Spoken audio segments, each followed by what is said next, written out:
Golfing legend Tiger Woods is in the hospital tonight after a nasty rollover crash in Rancho Palos Verdes that left him trapped, and first responders had to free him from that mangled wreck.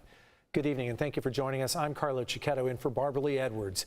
Woods' agent says he suffered multiple leg injuries and was rushed to surgery. News 8's Brandon Lewis is live tonight in West Carson at the hospital where Woods was admitted, with more on what we're learning about his condition. Brandon. Carlo, we understand he has two serious leg injuries to both of his legs. The fact that he was taken to this hospital is significant. Not only is it the closest trauma center, but it's not actually the closest hospital to where the crash happened. So that means his injuries were not necessarily life-threatening. They had time to bring him here where more specialized care was available.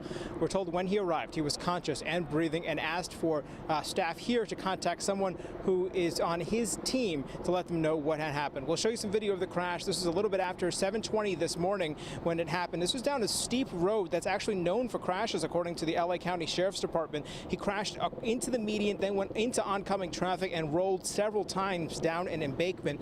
There's no indication that he tried to hit the brakes. There's no skid marks on the road, so they're not exactly sure what happened. They did say, however, that they do not believe that he was impaired. He was showing no signs of slurring his words, no indication that he was under any sort of influence, so that's why when he got to the hospital, they said that they did not need to do a blood draw. At this time, we believe that he was on his way to some sort of golf shoot, some sort of television shoot, possibly, according to ESPN, involving an Oprah Winfrey network, where he was going to meet up with some stars at a nearby golf course. But at this point, it's still unclear. In fact, rescuers said they didn't know who he was until they started talking to him right down that embankment. I asked him what his name was. He told me his name was Tiger, and at that moment I immediately recognized him. I asked him if he knew where he was, what time of day, just to make sure he was oriented. He seemed as though he was lucid and calm.